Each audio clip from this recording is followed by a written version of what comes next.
Hi guys, welcome. It is 2 p.m. Eastern. Change of scenery. I've took us to the bedroom instead for a little bit of peace and quiet. But welcome to the Self Leadership Reading Club. What is that? It means that you don't have to buy the book. I simply read from the book and then we have a conversation about it. And why self-leadership? Well, if you're wanting to lead others, you want to impact others, whether that's your children, your community, your sports group, or in an organization, you have to be able to lead yourself. Fact. So we are currently reading The Success Principles by Jack Canfield. We are up to principle number 29, if you can believe it. If you haven't watched previous episodes, I totally invite you to check out the YouTube channel and take a look at some previous episodes. Now, this is something that I haven't pre-read. Usually I pre-read the principles, but I haven't, so bear with me on this. So let's take a look. So today it is complete the past to embrace the future. Complete the past to embrace the future. None of us can change our yesterdays, but all of us can change our tomorrows. Does this sound familiar to you? Some people go through life as they have a big adventure behind them, weighing them down. If they could release it, they would be able to move faster and succeed a lot more easily. Perhaps that's you. Perhaps holding on to the past hurts, past incompletes, past anger or fear, yet releasing those anchors can often be the final step you need to complete your past and embrace your future. I've known people who have forgiven their parents and doubled their income in the ensuing few months, as well as doubled their productivity and their ability to achieve things. I've known others who have forgiven their aggressors for past harm and been relieved of actual physical ailments. The truth is we need to let go of the past to embrace the future. One method I use for this is called the total truth process. And before I move on in that reminds me of a really great quote I have. When you hold on to pieces of the past, and it's very, very toxic, we know this, but we hold on to pieces of the past. It's like drinking poison and not expecting to die. We're constantly revisiting, they did this, I did this, they did this, I did this, there's blame, I still feel hurt about it, stuff like that. You're carrying along this really heavy baggage. And when you do that, you don't give room for other things to come along that are really going to serve you, that enrich your life and things like that. So let's see what Jack Canfield says. I want to know what this total truth process is too. Oh, this is unusual. I'm doing it on my knees. Ooh, I'm doing it on my knee, which is a bit unusual for me. Okay, here we go. The total truth process and the total truth letter are tools to help you release negative emotions from the past and come back to your natural state of love and joy in the present. Ooh, I like the sound of this. For those who are watching us live, say hi, tell us what you're thinking of this. The reason he calls it total truth is that often when we're upset, we fail to communicate all our true feelings to the person we're upset with, and that is very true. We get stuck at the level of anger or pain and rarely move past it, so emotional completion. As a result, it can be difficult to feel close to or even at ease with the other person after such an angry or painful confrontation. The total truth process helps us express our true feelings so we can recapture the caring, the closeness, and the cooperation that is our natural state. The process is intended not to let us dump or discharge negative emotions on another, but to allow us to move through the negative emotions and release them so that you can return to the state of love and acceptance that is our natural state of being, from which joy and creativity can flow. Well, that sounds super simple, doesn't it? Let's take a look more into it.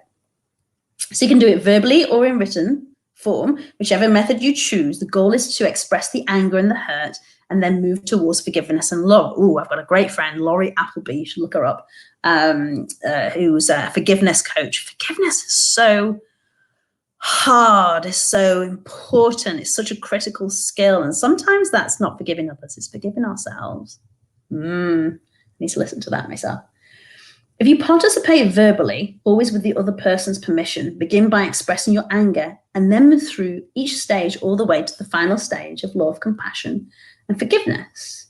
You can use the following prompters to keep you focused at each stage. For the process to be effective, you need to spend an equal amount of time on each of the 6 stages. Ooh, so it goes from anger and resentment, hurt, fear, remorse, regret, and accountability, wants, love, compassion, forgiveness, and appreciation. Oh, I like this. Ooh, so listen to this. Here's an example. I'm angry that, it hurt me when, I was afraid that, I'm sorry that, all I ever wanted was, I love you for. Oh, that sounds really simple. So for those who subscribe, I'm going to send you that. I really like that. Here's another example. I hate it when, I feel sad when, I feel scared when, please forgive me for, I deserve, thank you for. I love that. Going from anger to love and compassion. Isn't that cool? So if you are a subscriber, on Tuesday morning of next week, you will get you'll get this week's episode show notes. That's really cool. Or you can write a total truth letter. You know what? This is on my list of things to do. I want to write a truth letter. Write a letter to the person who has upset you, with roughly equal portions of the letter expressing each of the feelings and the total truth process. If the other party is not someone who is likely to agree to cooperate with this process, you may choose to simply throw the letter away once you've completed it. Remember, the main purpose here is to get you free from the unexpected and unexpressed emotions, not to change the other person. If the person you are upset with is willing to participate, have them or her write a total truth letter to you too.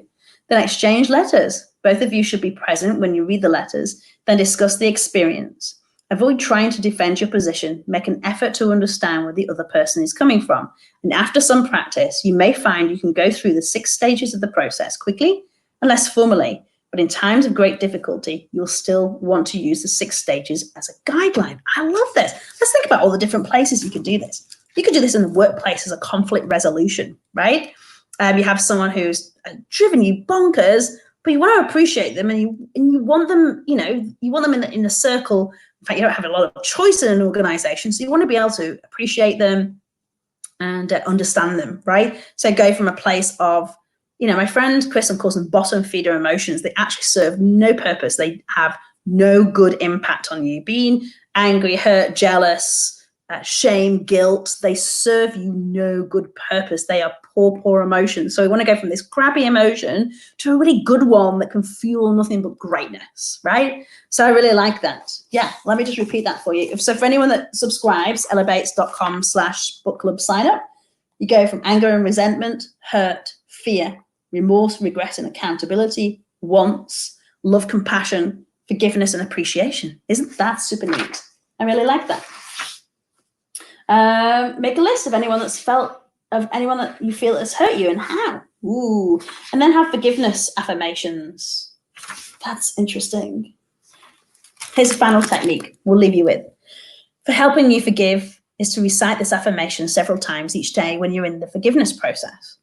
I release myself from all the demands and the judgments that have kept me limited.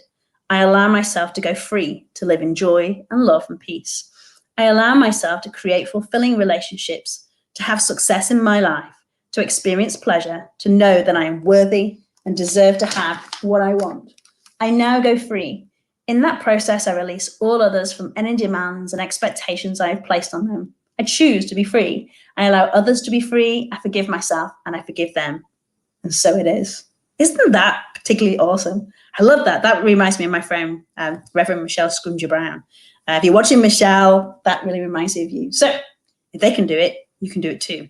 Start letting stuff go and you will create space for awesomeness to come in. It's like if you've got a really rubbish friend who serves you no purpose. It's not reciprocal. In fact, you're hurting each other. Let them go, and all of a sudden this brand new friend will come in and light up your life. Like, it's so true. So true. So I invite you to let some stuff go.